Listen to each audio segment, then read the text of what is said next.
Hi, everyone. Welcome to the Wheel of Mind, the Wheel of Time point of view reread podcast. This season, we're reading Matt Cawthon's perspective. Welcome to Season 2, Episode 44, our penultimate Matt episode in this season. I'm your co-host, Lajara Dane of the White Aja. Hi, and I'm Giskel Cimarus, a scholar from Ilion. For any new listeners to our series, you don't have long to get caught up. We're almost finished with this season. But I do want to remind you that The Wheel of Mind is an in depth character reread podcast. We may drop spoilers from any book of the series at any time, so this is your only spoiler warning. Today, we are examining chapters 36 and 37 from A Memory of Light.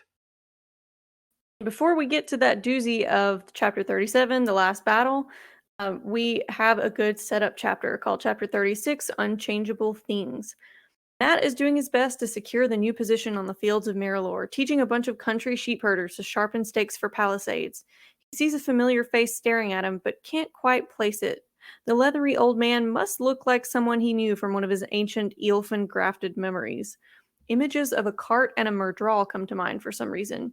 He's about to move on to give the farmers their next lesson when Urian runs by to deliver a message without stopping. The Trollocs are agitated, probably heading this way. Urian also throws in there that Matt had better win this battle because he has bet a skin of Uzquai upon their success. Unfortunately, the Aiel jogs off before Matt can find out what sucker would take such a bet, since if they lose the battle, no one will be able to collect on it. Matt entrusts his axe and command of the farmers to the Terran woman Sind, and he grabs his Ashandarai and leaves to help the rest of his army make what little preparations they can. He reflects on the layout of their position. They won't have time to erect palisades around the whole area, but then again, that wouldn't stop Sharan channelers anyway. The existing ones would give archers some needed height, at least. They also have two rivers to use, the Mora and the Aranon. We need to make the best of this terrain, since the Trollocs will probably outnumber his forces 4-1. He spies some Death Watch guards among the palisades, skulking around. He can't seem to shake them. He next stops to give a last-minute lesson to some of the Tower Guard recruits, most of whom are teenagers. He takes them through some quarterstaff exercises. They would be spears eventually, but the tips were still being forged. One complains and asks to learn the sword instead, but Matt insists that would take far too long. He gives them a hard pill to swallow. Discipline, teamwork, and a few basics with the staff are going to go much further in keeping them alive than playing around with swords right now. It's unglamorous, but necessary. Matt skedaddles out of there, though, when he notices the Death Watch guards drawing in closer. He's stopped by Egwene, who notices him in distress. When he explains the guards want him to be in Tuon's tent, Egwene seems to think he's deserted the Seanchan altogether, and she laments his terrible timing. Couldn't he wait until after the battle? No, Matt hasn't seen reason, as Egwene put it, and abandoned the Seanchan. He's running from work. Tuon wants him to sit in judgment of criminals. Despite Egwene's protestations that a little honest work won't kill him, Matt insists to himself that he just can't sentence people to death. Matt then pivots to another, more private and coded topic of conversation, asking whether Egwene has found it yet without naming the object. Turns out he means the Horn of Valir. It has disappeared in a mysterious incident. That's not the only thing that's missing either. Perrin is also unaccounted for, and so is Fail. They'll keep looking, but there's nothing they can do about either right now. Matt asks for a gateway to Dashar Knob, and from that high ground he surveys the terrain, deciding how to use it, hoping it will be enough to defend against the outnumbering forces heading their way. Grady announces the 100 Red Hand soldiers led by Delarn and the 500 untrained villagers have arrived. Matt orders them to be taken to a narrow canyon of the Mora to prevent Demandred's forces from damming the river there. Grady is skeptical, yet obedient. Matt worries it won't be enough, and they're running out of food. They can't last long like this, but Egwene asks, they only have to last until Rand wins his personal war with the Dark One, right? No, Rand can win in Shale Ghul, but we can still lose here, answers Matt. To top it all off, the Trollocs are already here. They must have stolen a march on them during the night. It's time to toss the dice. Wow, this is another fun Matt chapter, because we see him being the old Matt in that he's doing his best to get out of work. Now, what he terms work is rather, odd. That he does not want to sit in judgment. He does not want to condemn anyone to death. That is work. That's onerous. sharpening wooden stakes and standing them up in a palisade is not work. That's that's soldiering. That's something he's familiar with. So I still think it funny the things that he uh, terms work. And when Egwene even mentioned something about how you will do so much to get out of hard work, and he said, "Well, that's not true. Soldiering is good, honest, hard work, and he loves doing that." Now, the old farmer he recognizes.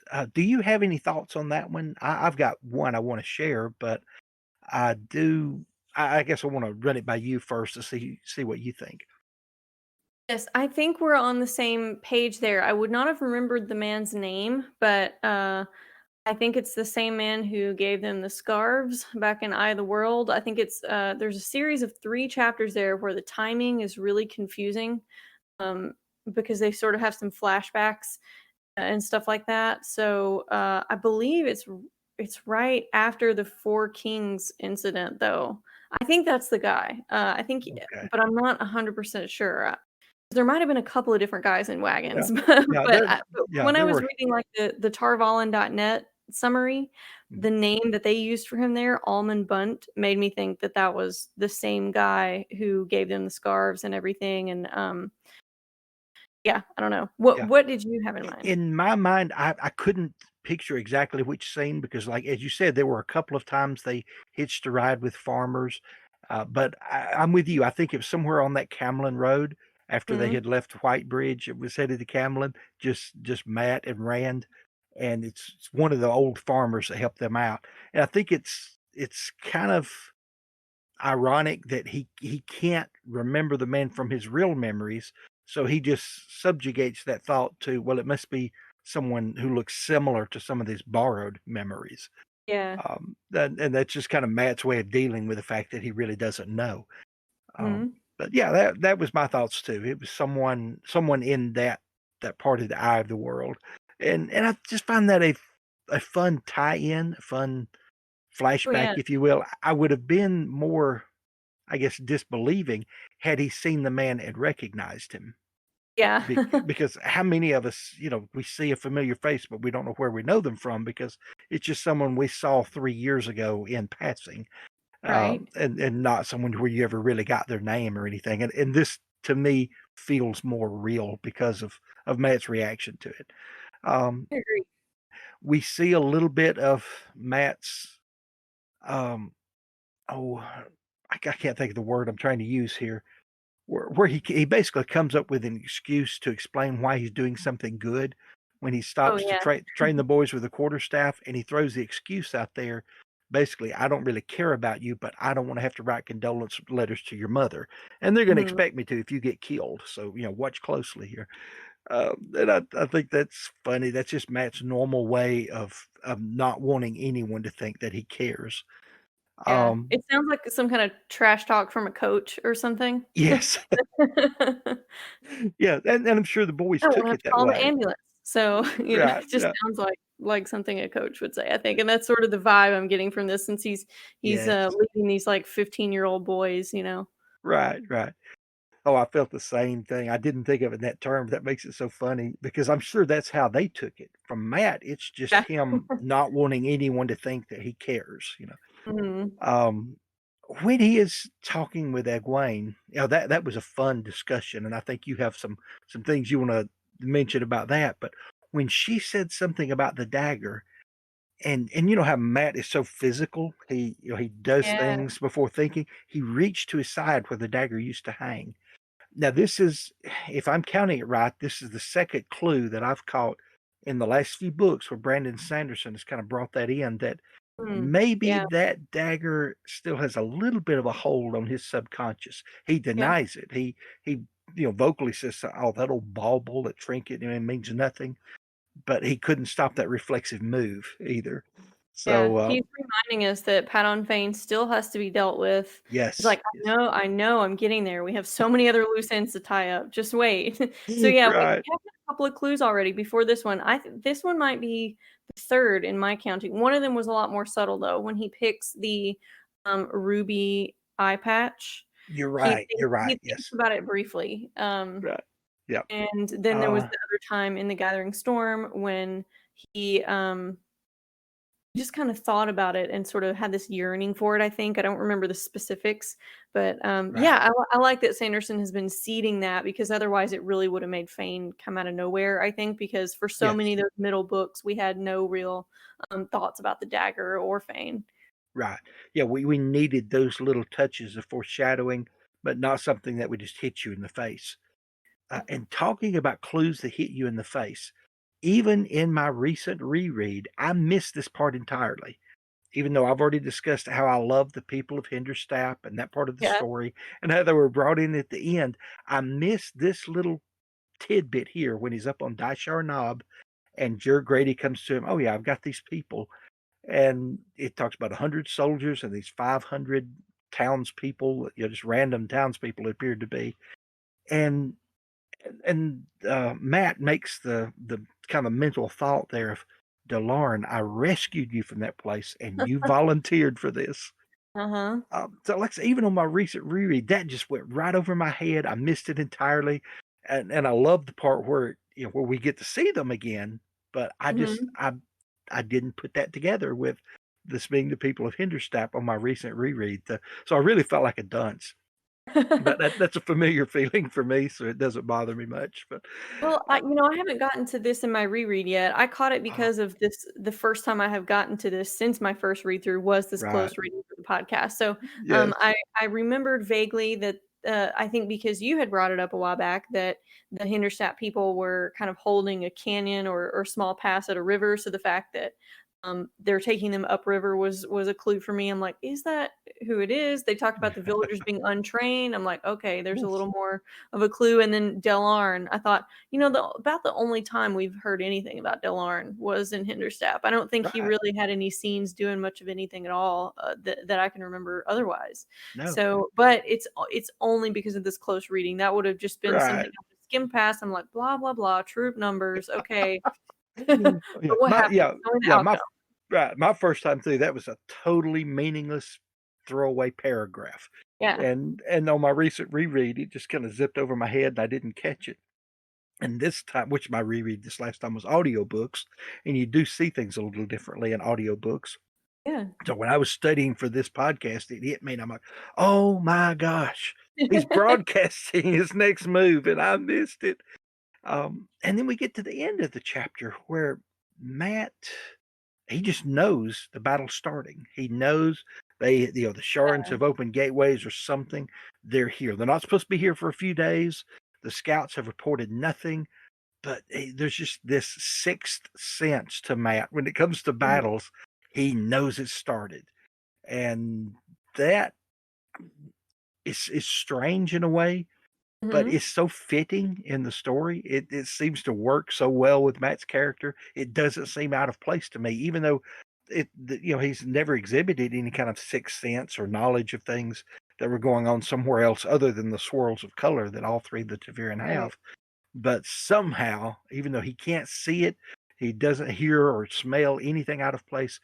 He just knows the battle is starting, and I love that. There's no real explanation for it, but I like that part of it. Yeah, he can really think through and strategize for battle and stuff like that, but on the whole, he's a pretty intuitive person. So it just kind of makes sense that he would be reading something unconsciously from the land. Maybe he watched some kind of animal movements, or maybe he was wondering about it. Then he saw the rack and kind of wheel around and come back, and that was his confirmation.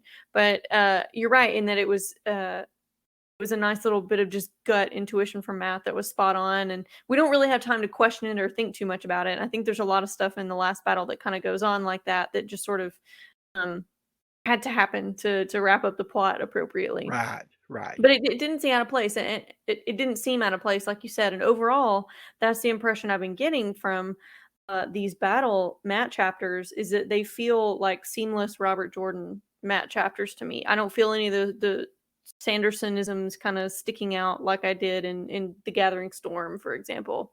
The same So here. yeah, Same. and that's I think that's one reason I really love these. They're very integrated. You can't just pick out who wrote what or something like that. Right. Um, There have been a few places back and forth in the last 3 books where I could pick out things, but Yeah. not there's not much of that in The Memory of Light. It's Mhm. pretty much a seamless joining of 2 great authors into just a beautiful story. My favorite part of this chapter overall was, the misunderstandings with him and Egwene. I mean, that's the only, communication they've ever really had is misunderstandings, except for the time Yes. he bowed to her as Amyrlin, kinda just to stick it to the other Aes Sedai. She puts it that he's working hard to avoid work, um, once she realizes that he hasn't actually deserted, but it's funny that she would underestimate his sense of loyalty and think that he would have deserted the Seanchan like that and just, like, break marriage vows immediately. But, I guess from her perspective, because of her trauma related to the Seanchan and combined with her experience with Mat, it only makes sense that she would think that way because she is still thinking of the Seanchan as only bad guys. I mean, she can't really think about them otherwise. Um, Right. and Mat has begun softening to them and especially to Tuon. So there's kind of a gulf between them when it comes to how they feel about the Seanchan. And he's still kind of a rascal to her. I mean, I'm sure it's still every time she wears that stole and sees Mat, she's got to think about the time that he ripped it off of her shoulders. um, Right. I don't know. I just enjoyed that there was this nice little misunderstanding because that's kind of always how they communicate, basically. Long story short. I Right. and there's another one too where he is talking about how he saved everybody's butts by blowing the horn, and she's like, "Is that how you remember Right. it?" And I'm kind of on his side there. I think that was what got everybody out of I am. Falmouth, right? Sort of like I am with the way he Yes, yes. rescued them from Tyr. I'm like, well, yeah, you probably should have been grateful. Yeah, without that, the Xianqian probably would have recaptured her and have gotten Elaine and Nynaeve, and, would Yeah, have captured them as well. So that because remember they were trying to get a boat to get out of there, but Beldoman didn't wait for them, so right. they had no way of escape. But Yep. yeah, he really did save her. I'm with you. I think Matt pulled that off more than she gives him credit for. Yeah, absolutely. So she still just keeps kind of underestimating him and underrating him, not really giving him the credit he deserves. But that's part of what's funny about their interactions. And so I really like that we had this final Yes. callback to their history here before the battle begins and things really get grim. And overall, Matt's perspective helps keep things lighter, Right. even though there's quite a lot of heartbreak in the next chapter. Right. I did not study this point specifically, but just right off the top of your head, uh, can you think of anyone from the Two Rivers who does seem to show Matt a little bit of respect here during the last battle? I can only think of one person from the Two Um, Rivers who does. the two rivers. Probably. I'm thinking Tam Althor, probably only Tam Althor. yeah, Tam and Abel Exactly. probably are the only ones. Yeah. Well, Abel is constantly like, "That's my boy." Yeah. He's like that drunk dad at the graduation. "That's my kid." But, but yeah, the others, they're all a little skeptical. Now, they would follow Perrin anywhere, Mhm. and they know what Rand is doing, so they're fully behind that. But they're like, "You put Matt in charge of the armies? Really?" And only Tam Althor, seems to afford him the respect that you would a general. Everyone else is, they'll follow him, but they're a little hesitant. They're not sure about that. Yeah. And Egwene typifies that too because they still see him as that rascally kid, Oh, yeah. not as the rascally adult that he is. But we do see a lot of maturation in Matt, and especially in the upcoming chapter. We'll get into that a little more. So that's Yeah. all I've got for chapter 36. How about you? Same. So I'll move on to my summary of the first map point of view in the last battle. There are what 5 or 6 of these, 6 I Yes. think. As we know, it's a very long chapter. In your hardcover edition, it's 190 pages. In my paperback, it's 248. It's longer than the first Harry Potter book, which is something I hear quoted a whole lot. It's a whole book unto itself, just about. So we are taking all of Matt's points of view in this because they're pretty brief, and I'm going to summarize the first one, and then Giskel will do the rest, and we can just pause for discussion after each of them as if they were kind of their own chapters. I'll get us kicked off with setting the scene of having Mat in the command tent, ordering Galad, who is questioning his orders, to stay put. Galad reluctantly agrees to keep his position on the Mora and to follow Tam Althor's orders. Then Elaine arrives, and she begins questioning Mat's strategy. But he can't explain in earshot of so many people what is actually going on. Min reports of viewing to Tuon that she sees Galad's body alone on a field as if dead after the man leaves. So Tuon and Elaine, for once, agree. They're both pretty worried that the shadow is going to overwhelm them. They're concerned that they don't know what Mat's plan is and they don't see how this is going to work out. Matt reflects on how delicately he must balance feigning loss but trying to actually win ultimately in the end. He uses both a gateway on the table and maps to decide on troop positions. He orders the Ogier and Lan to move, and he marks their new positions on the maps. But from his gateway view, he notices that Sharon's already moved to intercept Lan's forces before the Valkyrie could have even received his orders. So the spy must be in the command tent, or maybe very close by, and perhaps they're a concealed channeler. He orders a Shanchan messenger to send a coded message to Talmanis to avoid giving away his true orders. His question for Talmanis referred to a time he faked being drunk and provoked Talmanis to bet higher against him in a throwing game. Talmanis' reply says his forces are ruined and the dragons totally defunct. But another message comes also in code. The true message alluded to a time that Talmanis encouraged Mat to fake a war wound to gain sympathy with the ladies. Thus, Mat understood, but never said aloud, that the dragons were still operational. He just had to wait for the right moment to use them, though, as it would bring Demandra down on them immediately. Elaine tries to get his plans out of him, insisting somebody needs to know in case he falls in battle so that they can continue. All right, but not an earshot of so many. The spy could be any of the people who come in and out of the tent all day, he thinks. He steps outside for fresh air, and Elaine and Brigitte follow, the former weaving a ward against eavesdropping. He uses a card game analogy to explain his strategy. The point here is to lose, not really to pretend to lose, as Elaine thinks, just enough to get the opponent over betting.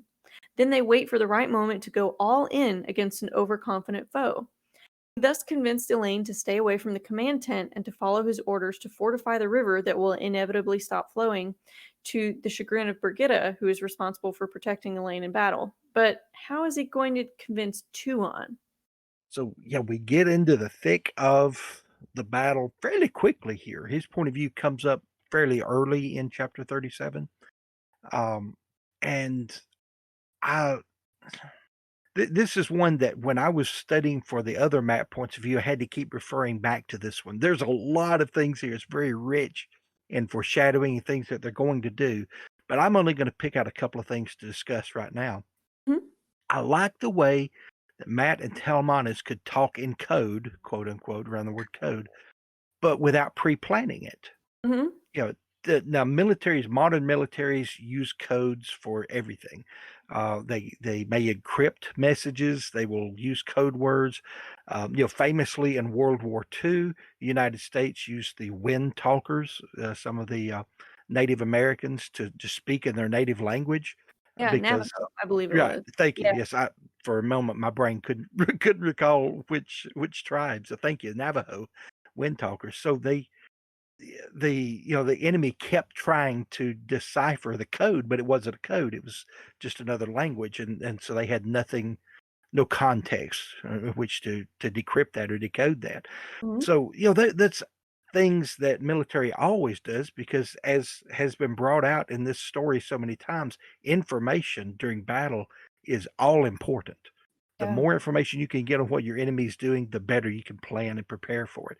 And here we see the enemy they have all the information. They know exactly what's going on in this command tent. They know every command that he gives. But typically codes and things like that are things you have to prepare for ahead of time. And Yeah. so Mat cannot use this extensively. He cannot use this with the other generals, but Talmanis knows him well enough. They do the old, do you remember this? Oh yeah, Yeah. do you remember that time? And it works because they're close enough that Talmanis knew exactly what Mat was trying to do and what he was trying to say without saying, and he was able to reply in kind. Yeah, they were able to use inside jokes. Might as well have been memes they had texted each other in the past. Yes, They were yes, now using that nobody else would fully understand right, the meaning of. But they're right. benign enough phrases that people think they know what the meaning is about Oh them. yes.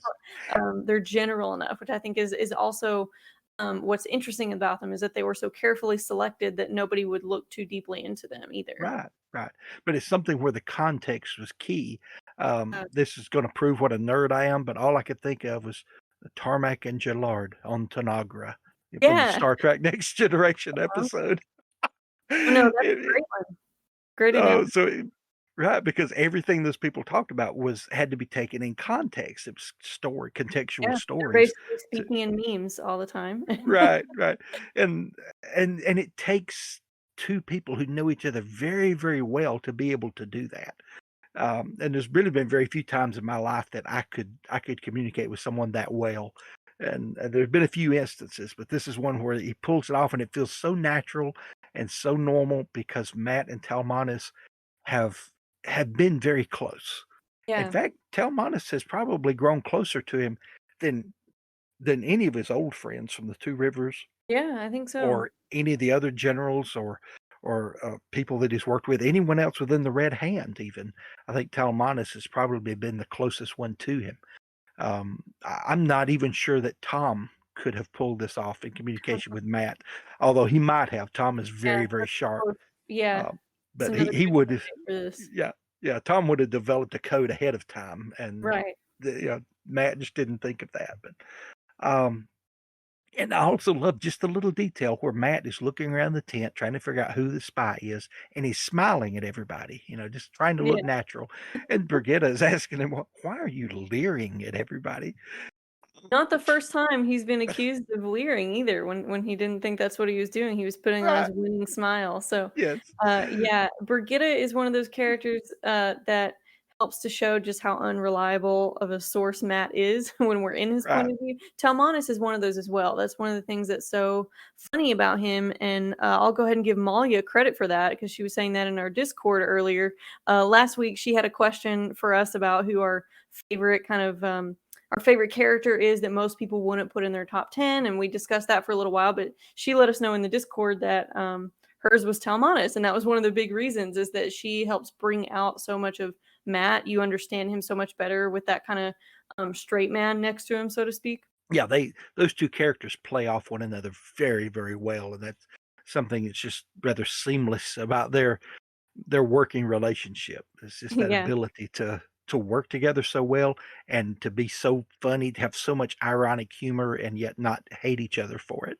So One thing that was a little bit of a mystery to me about this chapter was whether Matt had planned on telling Elaine anything about his plan at all. Had he planned on getting her alone away from the spy, or was he just sort of convinced by her argument saying, "Hey Matt, if you die, like we need to know what's going on so we can, continue your plan." Um I wondered if he was just kind of feigning reluctance to tell her. Or if he was actually reluctant. And kind of on the same note, I'm wondering whether he had actually been considering at all what happens if he were to die, or was he sort of just kind of not thinking about that, realizing that, he's got to gamble. He can't really afford to consider the consequences if he loses. He's really got to go all in at this point. Um, I don't know, actually. What do you think yeah. about his Uh, plans? I think it's the latter of the propositions that you gave. I Yeah. don't think he was playing Elaine here. I Mm. think he Okay. honestly didn't expect to have to tell her or anyone else.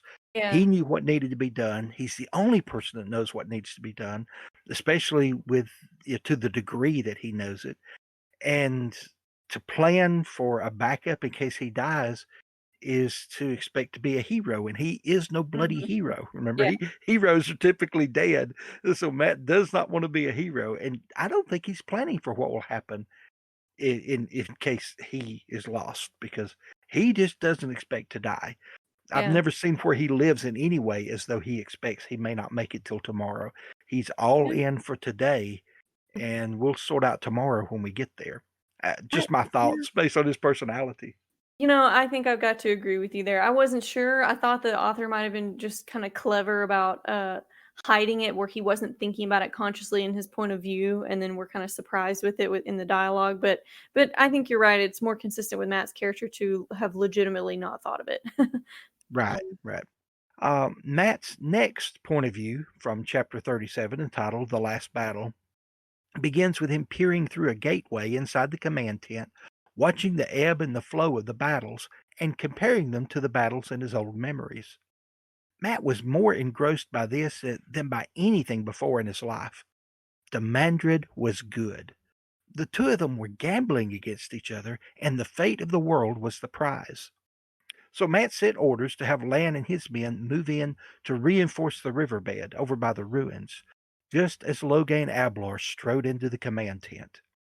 Logain was not happy to be taking orders from Matt. He didn't seem to be happy about much of anything. Still, Matt ordered him and his men to support Egwene and her troops against that Sharan army. Logain agreed, but with a stipulation. He wanted Demandred. Quote, "He cannot have the dragon reborn. He will have to take me instead, the dragon's replacement, if you will." End quote. Whatever. If Logain can either kill or distract Demandred, that would help Matt's plans a lot. He had no other way to counter the Forsaken's channeling except just to try to keep him busy enough being a general to his troops and responding to every move that Matt made that he didn't have time to channel. Logain left, and Matt and Empress Fortuana eyed each other. They were looking for an excuse to fake an argument so that she could take her army away for a while. A surprise move designed to throw off the spy, which Matt knew was still listening to his every command. This just wasn't enough, however. Then 3 guards entered the tent. No, wait, it was 2 guards and a servant. Not a very noticeable servant, though, even when he began drawing his knife. Matt quickly stumbled away from the gray man just as a woman began channeling nearby. Then everything erupted into chaos. Matt, for the first time I think I can remember, admits to himself, well, at least post Dagger Matt, admits to himself that he's really interested in planning battles, that he enjoys that. He gets into this real flow state with it.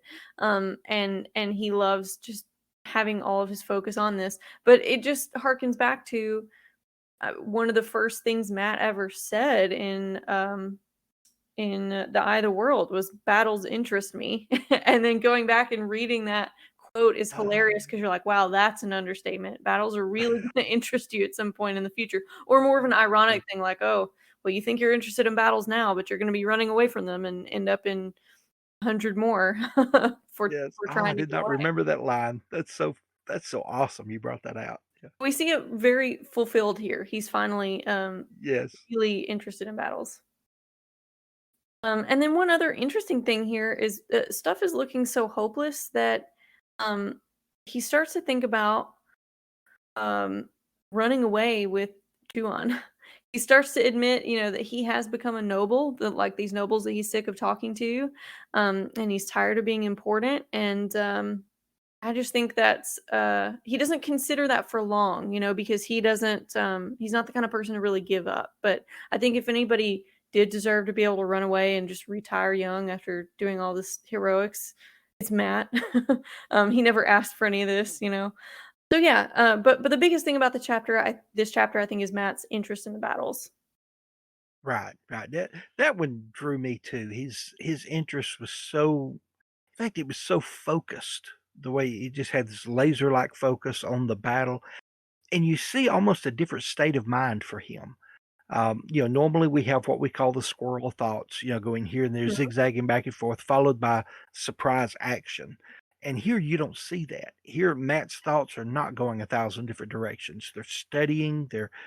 Um, and it harkened me back to things I've read about people who have ADHD, mental disorders, who can find ways to harness that. And I think that's Mhm. exactly what Matt has done. He has such hyperactive thoughts, yet he's found a way to harness those and put all of that, what you think of, all this surplus energy, mental energy, into one focused task.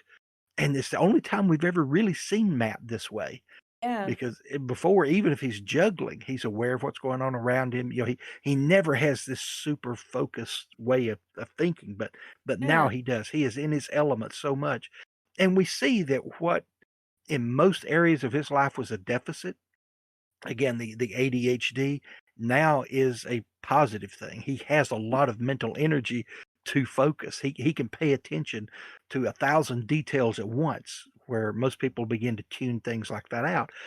But they're not 1,000 details of everything that's going on around him. It's 1,000 details of the battle. All the possible moves and stuff is what Yes, he's yes, coming up with. exactly. He's still thinking those 10 moves ahead in the game of stones or game of cards or however you want to Yeah. try to bring in an analogy.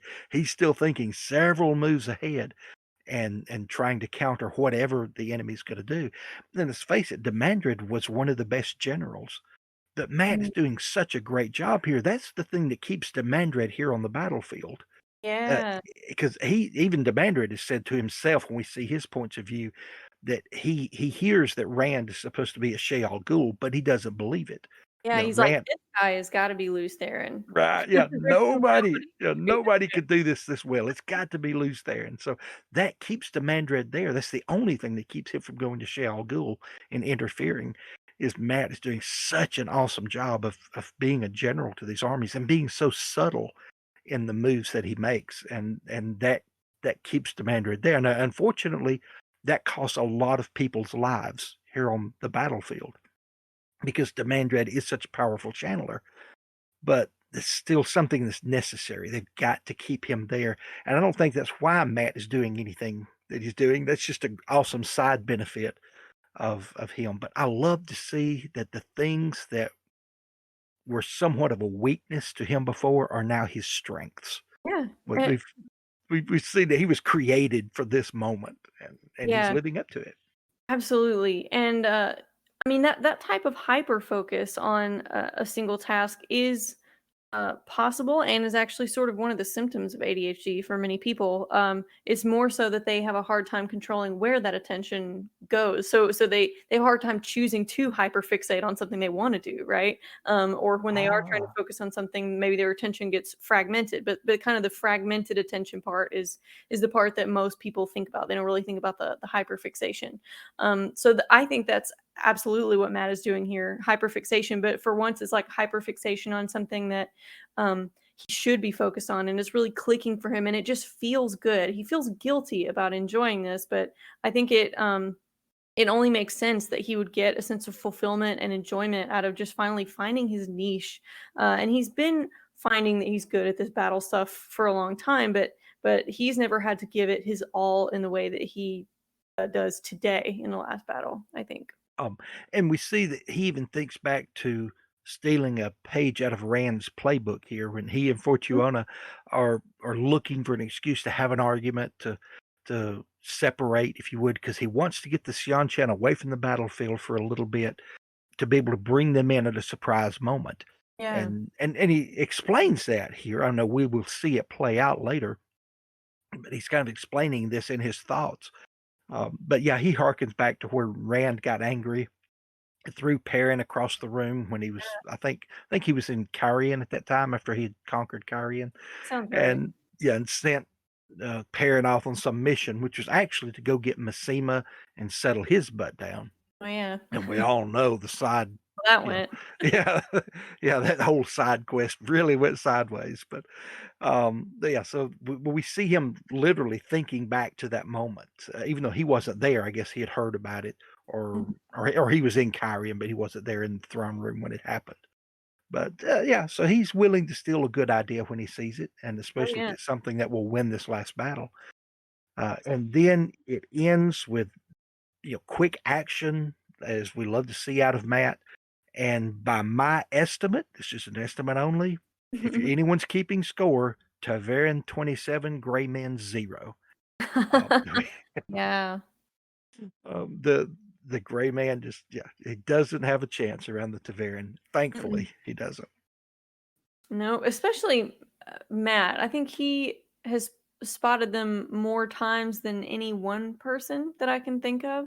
I know that Mm, other people have done it, but I don't think they've done it as many times. Now, right. Perrin did take down 6. I mean, he had some help too. Fayul had Yes. her knife Yes. out, and it was Lana Moraine there, Right.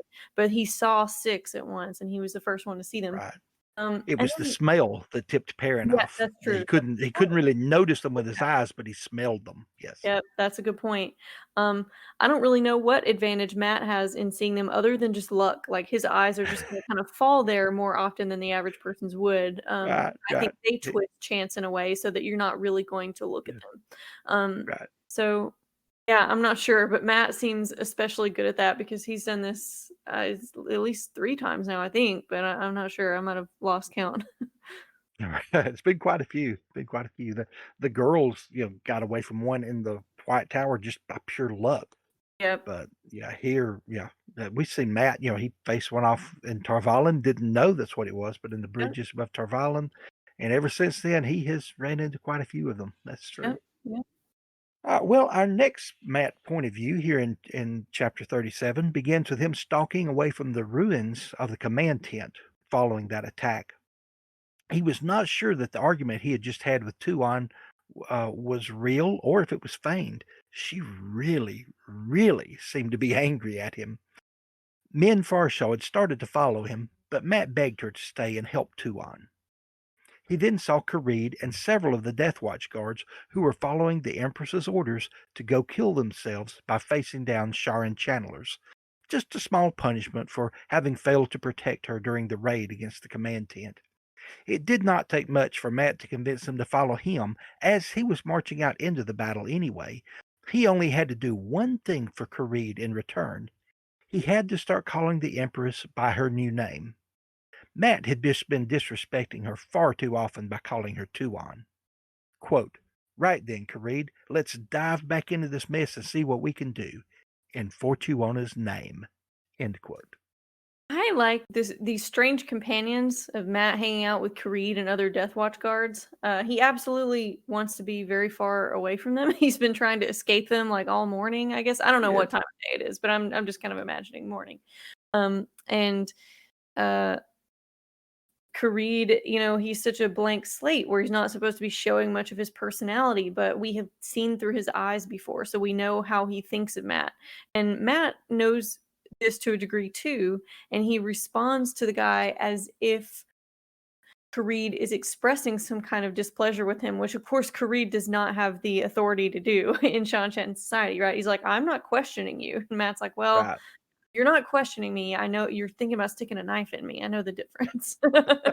So they're just a really humorous pair to have together. And again, it just goes to show what a very much needed perspective Matt is in the last battle. I'm glad he has such a big role to have these little bits of levity throughout his perspective. Right, right.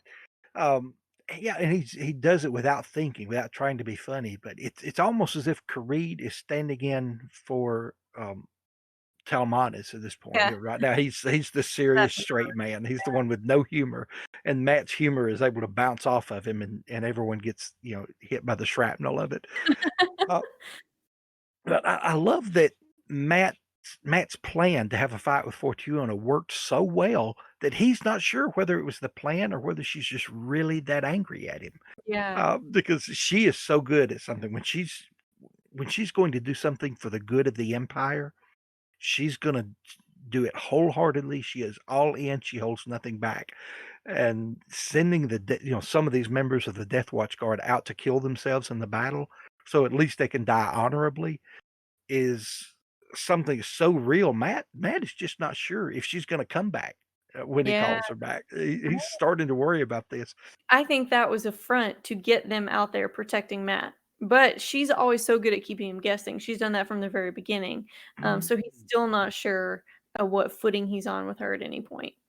Ooh, I didn't think of that because it's certain death if they face the Sharon Chandlers as she Yeah. commanded them to, Oh, yeah, true. unless Matt's in the lead and he's impervious to the channeling, as we've seen before against the Sharans. So that may be her ploy. I never thought of that.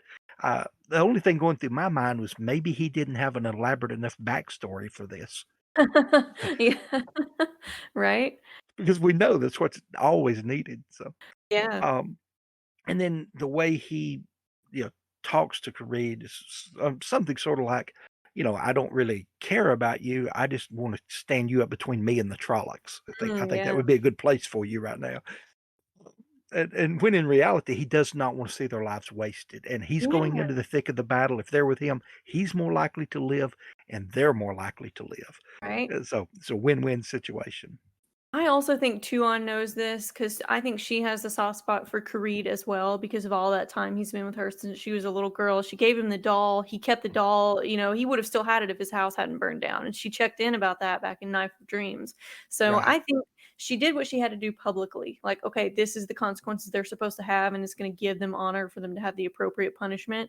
But I think she knew that Matt would be in better shape with them around, and Kareed would be probably more likely to survive being near Right. Matt. You're right. I just never thought of that. I thought she was really that angry, like Yeah, Matt. She plays her part so well, I couldn't tell. So in my mind, I thought she just had to punish them. That's just their way. And she tried to give them one that had the most honor, but would still yeah, see them executed by the end of the day. But no, I think you're right. In retrospect, after you said it, it makes total sense. She is trying to protect Matt and Kareed both because if they're together, they're much more likely to survive the day. yeah. But those were about all my thoughts on this point of view. All right, let's launch into my third one of, of chapter 37. Begins with a quote. Matrim Cawthon, you bloody fool, you're still alive? Davram, Bashir, and Deira rode up to Matt after a particularly bloody encounter with the enemy, so I'll continue the quote again. Yes, I'm alive, Matt said. I'm usually pretty good at staying alive. I've only failed that one time that I remember, and it hardly counts. End Mm. quote. They swapped news for a moment. Bashir was technically king of Saldaea now that Tenobia was dead, but he had refused to take the crown or command of their armies because of the effects of the earlier compulsion. Matt told him of the Seanchan withdrawing from the fight. No one had any news of Fail. Matt gave Davram orders to carry up to land on the Borderlanders, but he had to stop and yell at him to stiffen his spine enough to do the right thing. Bloody Saldaeans. Then Matt and the Death Watch guards headed down to Elaine's group to reinforce them. Then he saw on his way exactly what he needed. Loyal and the group of Ogier were finishing off a fist of Trollocs. The Ogier, which had now included a few of the Seanchan gardeners, fought with a horrible ferocity that was chilling to watch. But they were glad to come with Matt down to the group of Dragonsworn, where he was hoping to find someone who could make a gateway for them. And he did. And it was Teslin Sadai. Then it was Kareed who bellowed in shock when Matt informed them that he wanted the gateway to take troops up to the top of the heights. Quote, but you abandoned those at the beginning of the battle. You gave them up to the Shadow Spawn. Matt replied with, yes, I did. End quote. But you see, now Matt had a plan to break apart and finish up the Shadow's forces. And that plan began with sending this ragtag group of Ogier and Dragonsworn and Borderlanders up to attack the Sharan forces from behind. One little small point I have about this chapter is how Matt sees something that he never saw in any of his ancient memories. And that's always cool when he sees some kind of wonder that has not been in this world, or at least in any of the corners of the world that his memories came from in 1,000+ years. Ogier fighting. He doesn't know what to think about that. Mm, And I find it right. particularly hilarious that Loyal comes up to talk to him after he calls him over, and he expects Loyal to launch into some kind of lecture. As he does, he's sort of bracing himself, and Loyal doesn't really say anything. So not only No, is he no. seeing an Ogier fighting, but perhaps even more surprising, he sees Loyal not having a lot to say. Right. See, personally, the Ogier are as shocked by their actions as anyone. Yeah, Um, I think so. yeah, it's just so not like them, but you I'm trying to put it into words. It's as if they just cannot bear to see all the beautiful things of the world broken. Yeah. They're fighting, just to try to preserve a little bit of something. Yet when they do, they are, I mean, they are so ultra committed to this, and they're so tough and so powerful, so much more than they ever believed. And I dearly love this part, and it is very reminiscent of Tolkien and the ants finally awakening to how powerful they are. Yet at the same time, I don't think it was brought in just to be a trope, so much as to remind us that sometimes good men have to do horrible things in order that their children might live in peace, and Mm. that's the very essence of what the Ogier are doing. They want to live in peace. They want to live in harmony. And the only way to do that is to stop those who would destroy everything. I think that It's makes perfect sense with the type of sort of philosophy that Jordan tries to get across by showing the Tuatha as being um, an unsustainable form of life. For example, he's like, yes, we would all love to be pacifists, but you can't in a world where there's Trollocs. So I right. think I think you're absolutely right that he's using the Ogier to drive home that point that um, you have to make some sacrifices uh, to keep the world peaceful, to protect everybody else. And so that involves people who normally wouldn't want to be doing those things to have to use violence. Um, so yeah, I think that's absolutely consistent with how it feels like he's treating other parts of this world. Maybe one of the overall kind of themes of the whole story, which I didn't really think about when I saw the Ogier kind of berserking here, but I just found it to be a little point of comedy in a way. But I think you're right in that it's very poignant and seems to be a pretty key piece of the whole series if you Yeah. peel back that initial layer a little bit.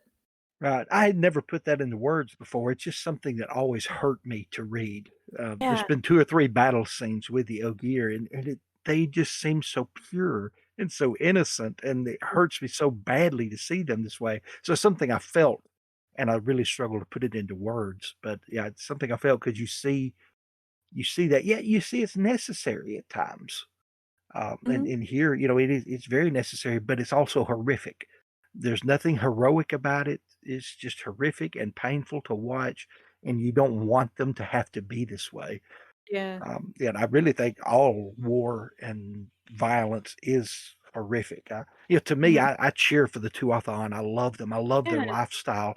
I wish it was sustainable. Although you yeah. look at it, it has sustained them for 3,000 years. Right? But I mean, it's worked in all but the most extreme of conditions, so there's something to right, be said for that. yeah, And there they're is. But still in the last battle, they're picking up arrows, yes, they still yes. have a role. They do. They won't participate in the fighting, but they'll do what they can, and they'll do anything to help a survivor. Um, I remember it was so hard for I can't Barrelane to explain to them, if someone is this badly injured, they're not going to survive. You just place them over there. Don't even bother bringing them here. Oh, the concept of triage, basically. Yes, and that Yeah. was she talked about how that was one of the most brutal discussions she had ever had in her life with these Mm, Tuatha women, and so you really there's several places in this story where you see innocence broken yeah. and the cost of that, at the that battles are not glorious, wonderful things, yet they are necessary, but everywhere in it, the necessity is one of pain and sacrifice, and there are times when it's not this clear as far as who is good guys and who are bad guys. So everybody is in pain and everybody's sacrificing and Yeah. hurting. The lesser And sadness is a victory, as he put it in I mean, it wasn't those exact words, but there was the chapter called "The Lesser Sadness" in The Fires of Heaven that drove home oh, that you're point. right. Yes, yes. So it's several points in the story. Um, But that was pretty much all I had actually on this chunk of the chapter. yeah, that's pretty much all that I had. I think in my notes I had focused more on Matt and how he was trying to use all these game pieces against Demandred, but I think we Yeah, covered that well enough. So I think I'll so. start with the next section of Matt's point of view. Matt sat down on a dead frolic and took a drink from his water skin. The fight up on the heights was tough, and it was not going as well as he had hoped. The Mandrid had not taken the bait as Mad wanted him to, and sent his Sharans down to Elaine's army, but instead had kept them up there. They were still fighting against Egwene in the tower, and mostly winning against them so far. Matt thought that it would be a fitting end for him if the pattern had offered him all this good luck, back when it hadn't really mattered, only to take it away from him now. He had been joined by the Borderlanders, by Tam's army, and by the band, but so far it just wasn't enough. Then he began to see flashes of light in the Sharan's position and saw the Sharan soldiers running away from it. "Look," he said, slapping Kareed on the shoulder, drawing the man's attention. "What is it?" "I don't know," Matt said, "but it's setting the Sharans on fire, so I'm mostly certain that I like it." Then they waded back into the battle. I'm sorry, I forgot to do my beginning and end quotes for that, but Oh yeah, that's all right. So Matt is sort of brooding here at the beginning of the chapter. It's it reminds me a little bit of when he's sitting on a rock looking out over the river, thinking about whether letting that windfinder go was the right choice when he escaped Ebu oh, Dar.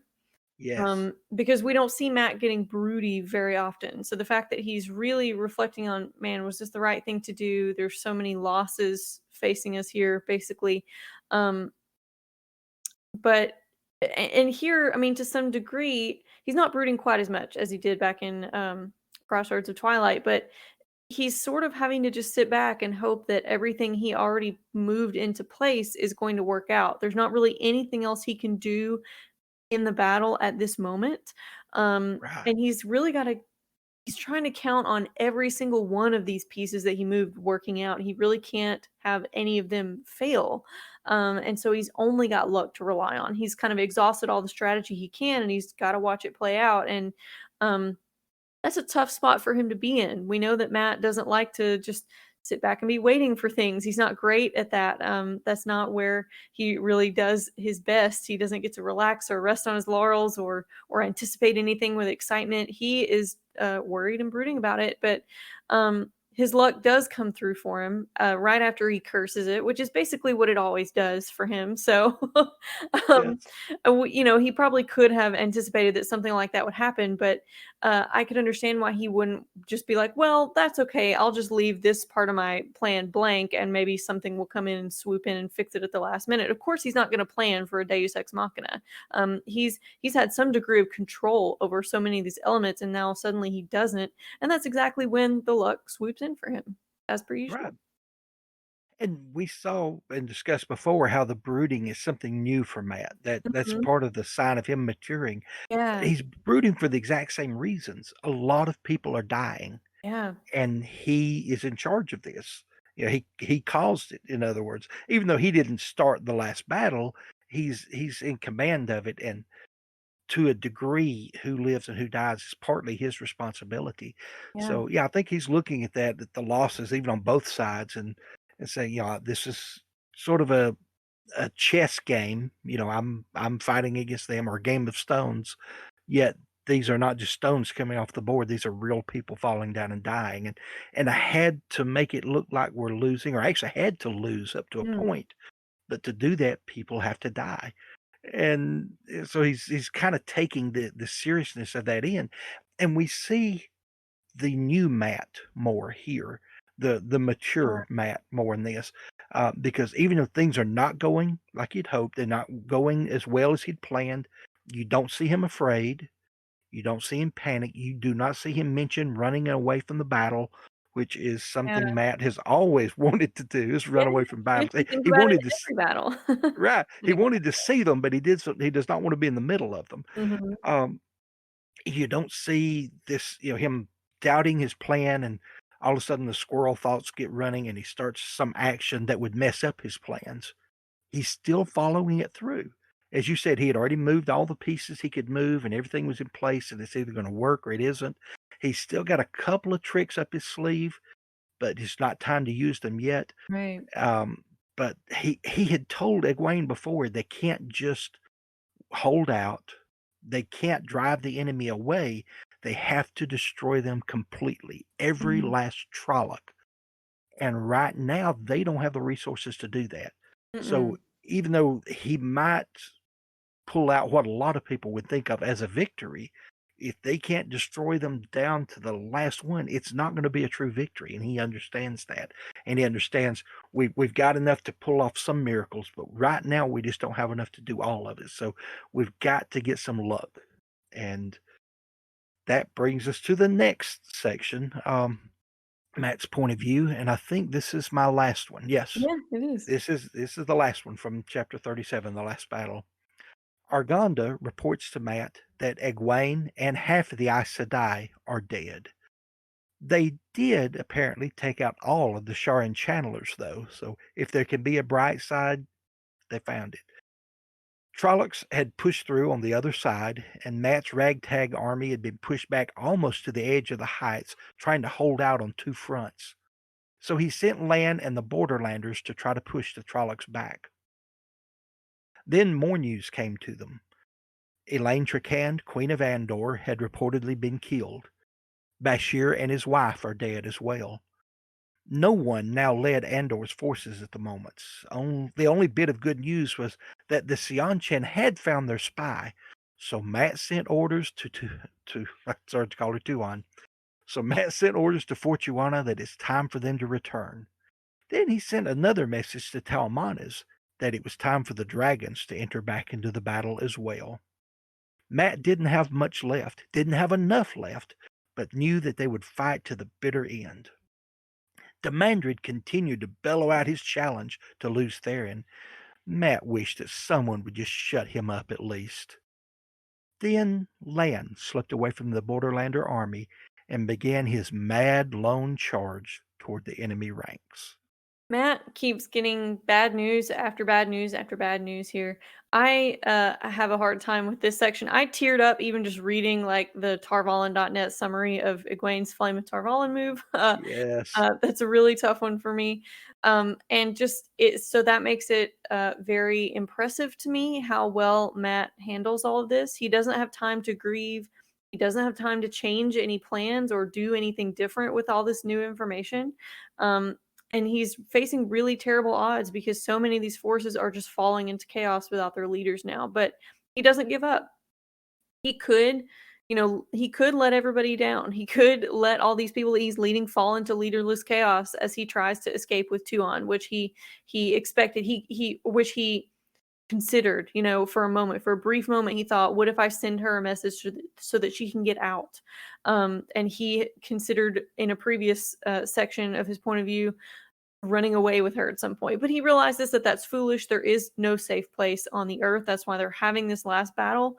But from his position, it looks like they're going to die either way. So why even bother? I mean, he knew he had these tricks up his sleeve and everything with the Seanchan coming back, but losing he thinks having lost Elaine, having lost Bashir, having lost Egwene, that really throws some wrenches in his plans that he wasn't expecting. Doesn't know how to plan for, doesn't know how to really adapt to, but he still just carries on anyway. He plunges right back into general mode as soon as he can. He starts ordering forces around as if this battle weren't totally hopeless, which it looks like it is.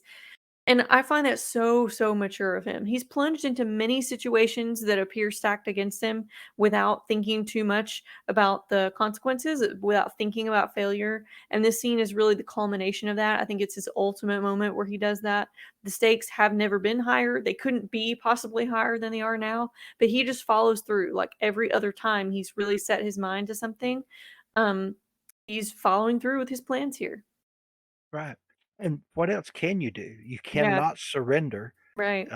If it were just the Sharan army, you might could consider surrendering to them, but to Mhm. the Trollocs, Mm. I mean, you go into the cook pots. Yeah. They have no other use for you, so you die either way. So if you're going to die, you die giving it everything you've got. And unfortunately, this chapter ends with that mindset because Mhm. here in the Valley of Thakandar, the battle there is going very poorly. Everything's falling apart. Everyone's dying. Rand facing the Dark One seems like his greatest fears have been exposed, and his plans, what he had wanted to do, he sees that that will not work. That everything that everyone wanted to happen is not happening. With Fail and those who were trying to bring the Horn of Valir there to the Valley of Thakandar, everything's just falling apart there. So everywhere you look, all around the field, both here at the last battle and in the other places, it's going very badly. And what they need right now, they're at that moment where they need a miracle. Nothing else is going to work. They've got to have a miracle. But since they don't have one, they're just going to keep fighting. As you said, the the battle with Egwene against Taim, and that one was so painful because you know what's happening. On a reread, you know what's about to happen, and it is so difficult for me. The only bright spot in that is when she faces Taim again that last time, Mhm. and she says, "Did I not teach you how to run?" And I just I Yeah. hear the grit in her Yes. voice, and I love that. I mean, I just want to stand up and cheer every I time I know hear her. it. Yeah, I mean, that is such a perfect line. Did I not teach you how to run? Because obviously he didn't learn that lesson, so he was about to learn it the final time. Mhm. Um, but we have seen Gawain face off with Demandred and be killed. We've seen uh, Galad Galad get face messed off up. against him, and who appeared to die, although Yeah. he survives. We've seen Logain go up against him and just got his butt kicked, handily. And now, at last, you see Lan go charging off. Who he doesn't even have a hope of getting through the Trollocs to get to Demandred, Mm. but that's that's where he's headed. And of course, all out of Matt's point of view, he does make it through the Trolloc army with help from the Two Rivers archers, Yeah. who clear a path for him, and just the pattern making it so. And we get him facing off with Demandred and making that wonderful claim that I'm not here to win, I'm here to kill you. Yeah. Oh, I love that line. That's another one that just it stirs your emotions so much. But up to this point, the chapter 37, the last battle, is about the last battle beginning and the last battle becoming hopeless for the good guys. Yeah, I didn't And remember that about it. I didn't remember that it sort of ends on this cliffhanger type situation. I sort of right, thought it was all encompassed in that, and then, 38 plus must be the aftermath or something, but right, right, no, there's still a lot to go. right. And I'm glad they didn't break this up into smaller chapters. I kept wanting it to be, but it's best just like it is. It's best untouched, unchanged, to bring you right to that cusp, because it's as if the last battle, that chapter, is designed to break the reader Mm, just as it's breaking our heroes. I yeah. mean, you've got to be broken down and reach the end of your rope, or else the story just doesn't have the power and significance that it has. But And it's 9 plus hours in the audiobook, by the way. So if you don't speed up through that thing, you yes, really are feeling it. yes. Again, I have long commutes for work, and Yeah. I listened to that one, but it was, yeah, that takes a while. It's broken up in several segments on the Right. audiobooks, and going through it, I'm like, wait, am I still in the same chapter? And I thought this for a couple of days, and just had to be reminded it's just a doggone big chapter. Uh, so anyway, I hope that all of you will join us again next time when we get into episode 45, where we'll cover A Memory of Light, chapters 39, 40, 43, 45, and 46, and the epilogue. Yes, next week is our last episode for this season. Right. So we're planning to do one of these episodes much like this one. It was a little bit longer than usual, but we had a lot of tiny point of view chunks to cover, and our next episode will be the same so we can wrap up Matt's arc. And I would also love for us to do a little um, episode 46 that's not covering any chapters in particular, but sort of our Matt retrospective, because I feel like we keep spending a lot of time coming back to that idea. Well, oh, here's how Matt has grown, or here's what I like about his arc, here's how it's wrapping up, or whatever. And we could just spend a whole episode doing that, talking about our favorite Matt moments, talking about what we think about his arc and everything, giving it a nice little bow on everything. Because I feel like these rapid little chunks of last battle are kind of a difficult place to end to have a good feeling of closure for our season. But if you'd like to keep up with us, subscribe to Wheel of Mind on Podbean, Stitcher, Google Play, Apple, Spotify, or YouTube. And that last one is under the name Lajara Dane instead, Lajaradayne, to get notified when a new episode drops every Wednesday. You could leave us feedback by rating and reviewing on your preferred podcast listening platform, or by contacting us through email or on Twitter at mind_wheel, or you could find me personally on Twitter at Lajara Sedai, that's Sedai. And you could support our show for just $3 a month and get access to some cool perks by visiting our Patreon at patreon.com/Wheel of Mind. This is not the ending to the turning of the Wheel of Mind, but it is an ending. I am inevitable.